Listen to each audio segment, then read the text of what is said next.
Welcome to Badminton Unlimited, your weekly access to badminton action and beyond. This week, we chat with Indonesia's top women's singles player, Lindaweni Fanetri. And we find out how badminton is making waves in Guam as Shuttle Time makes its way to the idyllic island nation.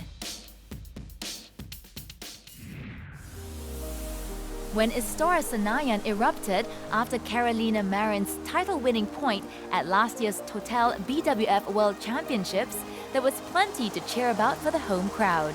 Staged in Jakarta, Indonesia, fans were ecstatic to finally have one of their own gracing the women's singles podium after a 20-year absence. Unseeded but buoyed by the home faithful, Lindaweni Fanetri fought her way through the established order and capped off her amazing run with a memorable bronze medal finish. Memang main di Jakarta juga nggak mudah karena tuh. It's not easy playing in Jakarta because the atmosphere can be intimidating, especially when you're out there alone. You can be afraid to make mistakes, but I used it as my motivation instead. The fans got excited after each winning point, so I just kept going. Mereka pasti semangat, jadi saya tuh tambah semangat sendiri lagi gitu sih. We sat down with a 26-year-old as she shared with us her journey in becoming Indonesia's top women's singles player. Lindaweni's athletic pursuits started with a more refined pastime before she was impressed by her country's badminton legacy. Sebelumnya sih saya malah Before my badminton journey began, I was actually into ballet, but I had to stop because the classes ended late. My elder sister was playing badminton then, and I just followed whatever she was doing. My coach was educating me on badminton greats like Susi Susanti, telling me about her Olympic title, and also the several achievements of Mia Erdina. I became curious and interested in the sport. terus jadi tertarik sekali sih untuk. The second of three siblings soon cut her teeth at the Jaya Raya Club as a 10-year-old. She continued her development at a sports school, and it was there she started making her mark on the national circuit. Linda's winning performances were rewarded in 2008 when she earned herself a place in Indonesia's national team. A dream come true for the Jakarta native. Saya pakai baju ini nih jadi. I'm actually wearing this shirt, the same one I used to see on television, but now I'm here. I was so happy. 2010 was my first team event with Indonesia. It was the Uber Cup in Malaysia, and we were playing against Denmark. I couldn't believe that I was playing at the Uber Cup. I was so proud of myself. Saya di Uber Cup nih itu jadi bangga sih. Her star seemed to be on the rise. In 2012, after finishing runner-up at both the Vietnam and Chinese Taipei Opens, Linda broke her title duck at the Syed Modi International. But after a promising start in 2013, things began to unravel. Patchy form and injuries halted any progress she was making. A frustrated Linda began doubting herself. Dari dulu saya peringkat I had achieved my highest ranking in 2013. I had risen as high as 11 in the world rankings. Then slowly, I started to slip to 15th, then 18th, and suddenly, I found myself down to 30th and even 40th. I wasn't performing consistently in matches, and the injuries I picked up weren't helping. I was losing confidence in myself. I needed to bounce back and get back my form, but I knew it would take time. Cuma harus pelan-pelan sih. She was close to throwing in the towel, but was lucky to be in the company of those who knew how to help her regain her confidence. Banyak sharing sama seniors. I was able to share my thoughts with seniors like Liliana Natsia and coaches like Richard Mainaki. I asked them, how should I overcome these challenges? They told me the same thing, to keep going and not to give up. I did have a moment when I wanted to quit, but they convinced me not to. They told me as long as I'm given an opportunity, I should go for it. Kamu berusaha terus, saya bilang. The shuttler turned the corner last year. After a quarter-final finish at the BCA Indonesia Open, followed by a team bronze in the SEA Games, Linda's confidence was on a high going into the Worlds. The highlight in her run to the last four was the energy-sapping round of 16 encounter against 2013 winner Ratchanok Intanon.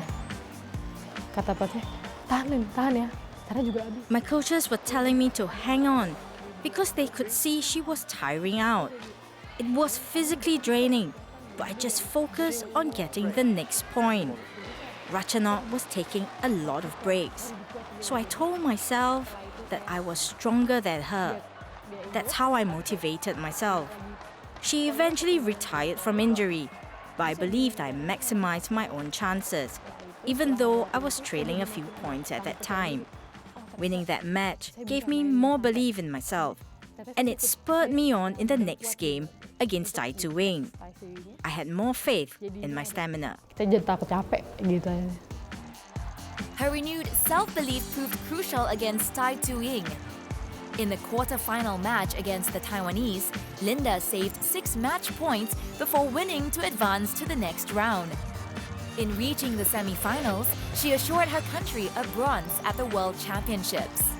Linda rounded off 2015 with another quarter-final result at last month's Indonesia Masters. 2016 will be a big one for the world number 25 as she eyes a coveted place at the upcoming Rio Olympics. With emerging stars shaking up the old order at the top of the sport, this year's Summer Games could turn out to be the most exciting yet. Sekarang semuanya udah hampir merata kok. The rivalry is getting more intense these days. Korea, Thailand, Japan, and China have all winners in their team. Our biggest challenge doesn't come from the Chinese anymore. There are all these players, including Carolina from Spain. Finishing in the top 3 at the Olympics will be the target. It only happens every 4 years, and that makes the occasion even more special. Even for the bronze medal, there's only one recipient, so every player, including myself, dreams to be there. The Olympics is truly the pinnacle of the sport. Gimana tuh kalau Olimpik? Indonesia is primed to be a major badminton presence come August in Rio. And you can be sure Lindaweni Fanetri will do all she can to bring glory to her home country. In this week's trivia, we want you to name the former player who was known as the White China Man. We give you the answer after the break.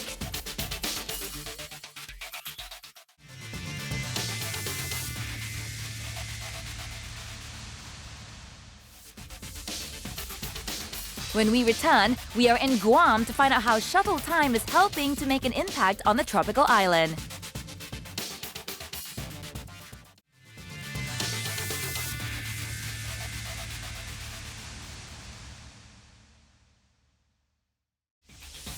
Before the break, we asked you to name the former player who was known as the White Chinaman. The answer is Peter Rasmussen. The Danish shuttler was one of the best men's singles players of his time. The crowning achievement of his career was winning the men's singles at the 1997 World Championships in Scotland. Rasmussen has often been called the White Chinaman because of his playing style that featured speedy footwork and powerful jump smashes, a trademark of Chinese badminton players at that time. One of the Danes' most memorable matches was at the 2004 Thomas Cup in Jakarta, where the shuttler played the deciding match in Denmark's semi-final against Indonesia. He beat Simon Santoso in front of 12,000 screaming Indonesian fans in straight sets to send Denmark into the finals. Rasmussen considers this match to be the highlight of his career.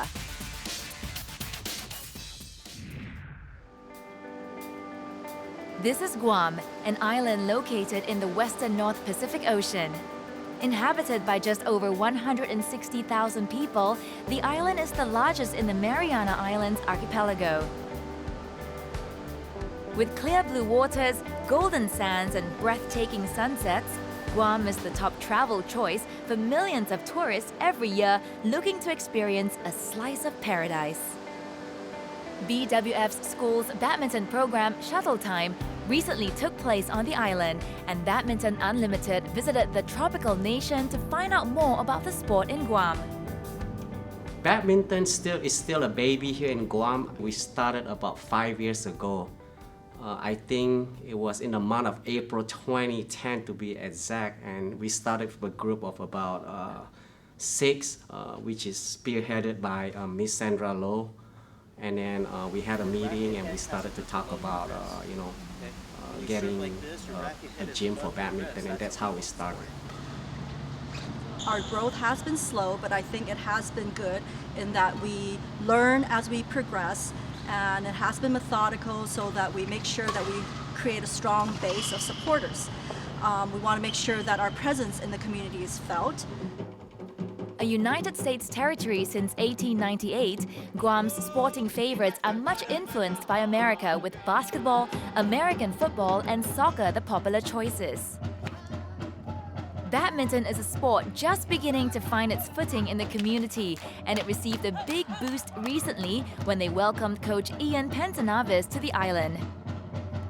For 2 weeks, the BWF Shuttle Time tutor visited schools across the island, promoting badminton with the globally popular Shuttle Time lessons.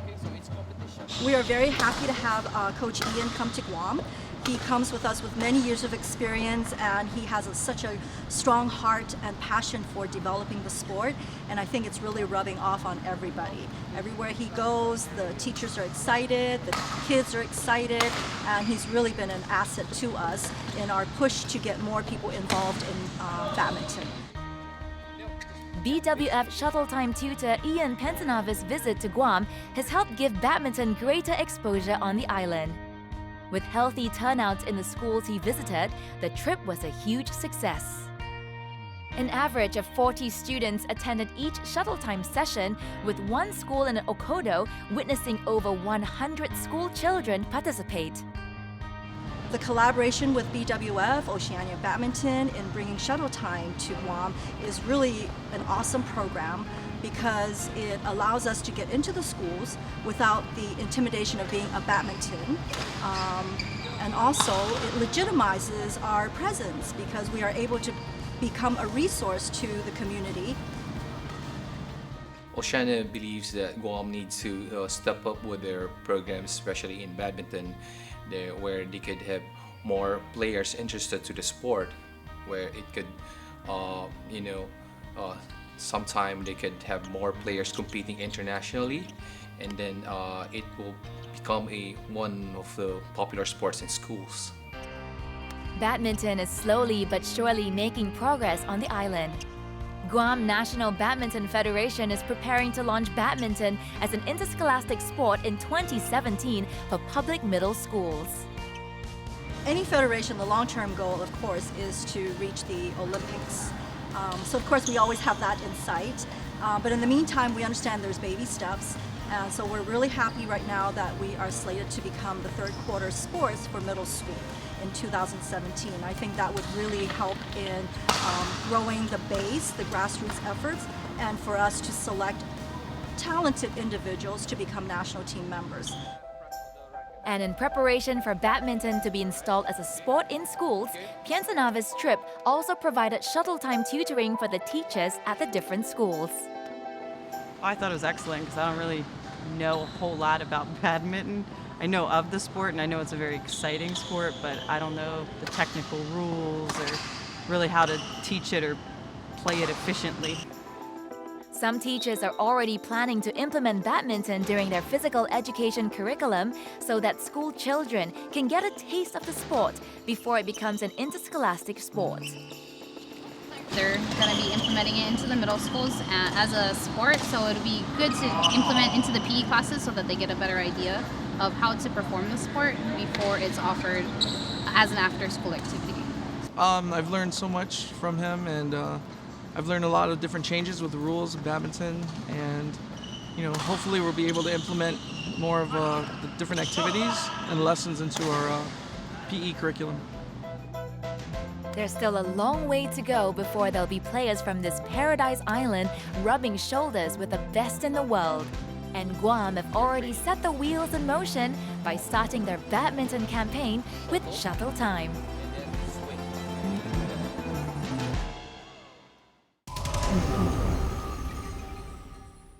The 2016 season got off to a flyer last weekend as Penang hosted the Victor Far East Malaysia Masters, the first Grand Prix Gold tournament of the year. The mixed doubles contest kicked things off on finals day with China's Zheng Siwei and Li Yinhui taking on Malaysians Tan Kian Meng and Lai Peiting. The home pair started well in the first game before their Chinese opponents slowly grew into the contest to draw first blood. The story was similar in the second, with Tan and Lai sailing to a 7-3 lead before Zheng and Li crept back into the game yet again. Final score 21-14, 21-19. Up next was the women's singles with India's PV Sindhu going up against Scotland's Kirsty Gilmore. The Scottish shuttler had triumphed over Sindhu in their only other meeting 3 years ago, but a similar outcome looked unlikely this time round as the match developed. The Indian was always in control and looked comfortable throughout. The match was over in 32 minutes with Sindhu winning in straight games 21-15, 21-9. The men's doubles final saw Indonesia's Kevin Sanjaya Sukamuljo and Gideon Marcus Fernaldi starring opposite Malaysia's Koo Kian Kit and Tan Boon Hyong. Buoyed by the home crowd, Koo and Tan didn't disappoint as they edged past their opponents in the first game. But they couldn't keep up their challenge in the second and the score was tied after 2 games. Tried as they might in the decider, Koo and Tan just couldn't keep up with their Indonesian counterparts. Final score 18-21, 21-13, 21-18 to Fernaldi and Sukamuljo. Women's doubles next, and Japan's Ayaka Takahashi and Misaki Matsutomo faced China's Tang Yuanting and Yu Yang. The Chinese duo were hoping to notch up another victory over the Japanese after beating them at the Tai-Hot China Open last year. But Takahashi and Matsutomo were keen to avenge that loss in this one. Despite the best efforts of Tang and Yu, they had to be satisfied with a runners-up finish this time round. The Japanese pair victorious in straight games, final score 21-18, 22-20. Wrapping up the day was the men's singles, and much to the delight of the crowd, it was an all-Malaysia affair as superstar Lee Chong-wei squared off against Iskandar Zulkarnain Zainuddin. The golf in class was evident in this contest, with Iskandar struggling to keep up with Lee for much of the match. While he put up a credible fight in the first, Iskandar's challenge quickly wilted in the second. Former world number 1 Lee comfortably winning in straight games with the final score 21-18, 21-11.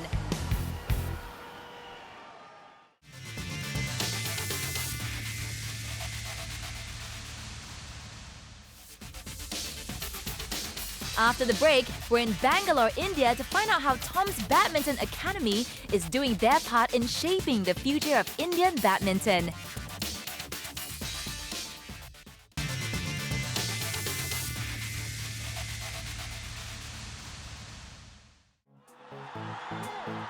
India has seen and has been celebrating an upswing in badminton in recent times.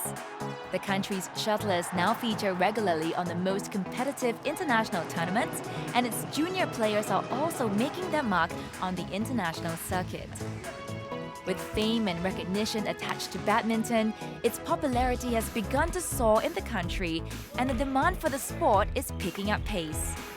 There is no lack of high-quality badminton academies in the country aiming to provide the right environment and tools for the development of the future stars of Indian badminton.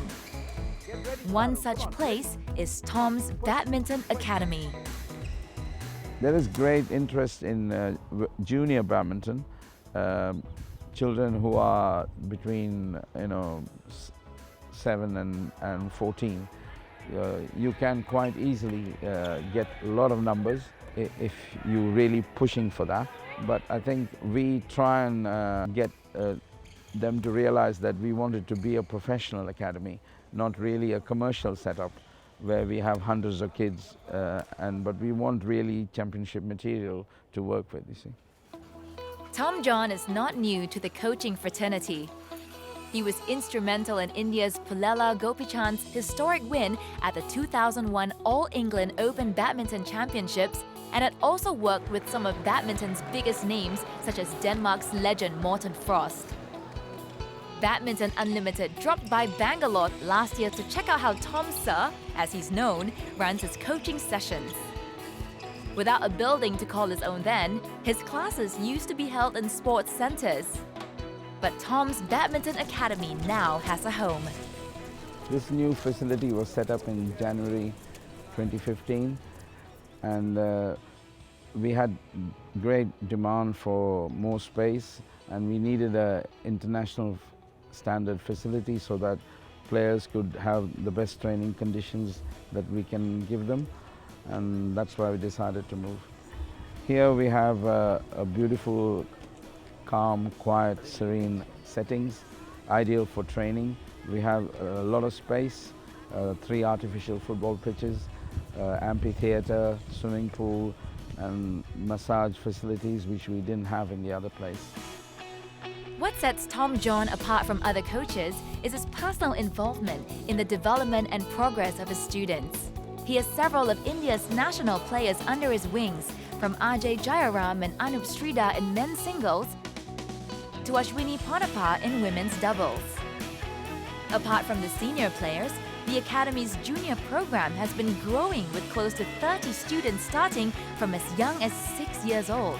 I'm personally involved with all the players that come to the Academy.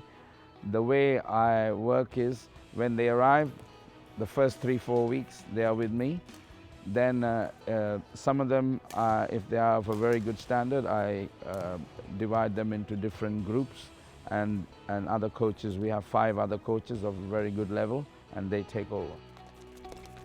Daily sessions start as early as 6 in the morning, while the evening sessions begin at 4 with a mixture of match play and physical training. While badminton is evidently the focus of the Academy, it treats the well-being of the players with equal importance. The main focus in training depends on each individual player. Some of them come with a lot of technical problems. Some of them come with very bad eating habits, and they need to put on weight. So we try and what the player needs, we try and give it to them in several ways. We have nutritionists, and we have other psychologists and people like that if they need that sort of help. The Academy's young players are not only from Bangalore, many hail from various states in India. They've come to sharpen their skills with the famed Tom Sir, and the time spent has reaped rewards. Yeah, my game has been improved. At first, at the state level, I just go for pre-quarter or quarter-final, but from here, I go from finals and I win the state. We got very good coach here, and the coaches are very well. They motivate us very well, and we get a chance to play with some big players like Anup Bhaiya, Ajay Bhaiya, and Ashwani ji. And when I went back for my tournament, so I won under 13 championship, and I was under 15. I was a runner-up in state championship. The juniors, we push them to play all local and regional tournaments, and we provide our coaching staff to support them whenever we can. We hope to provide a platform for them to compete with players who are in the national camp, for example at Gopi Chand Academy. So a good competition is always healthy for everybody. Tom's Badminton Academy may not be the biggest club in India, but it's definitely not small in its ambition and dedication in contributing to the development of the game in the country.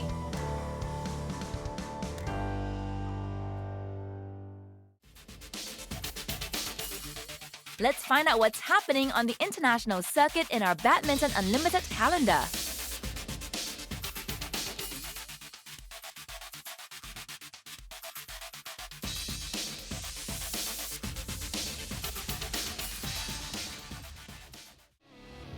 Get connected with us.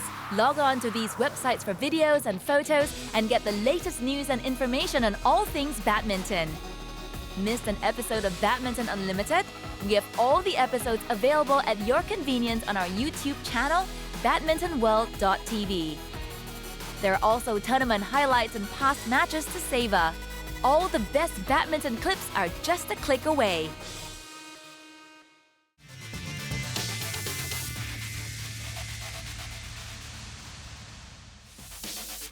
Next week on Badminton Unlimited, we have an exclusive with former women's singles world #1 and world champion from China, Wang Yihan. See you next week.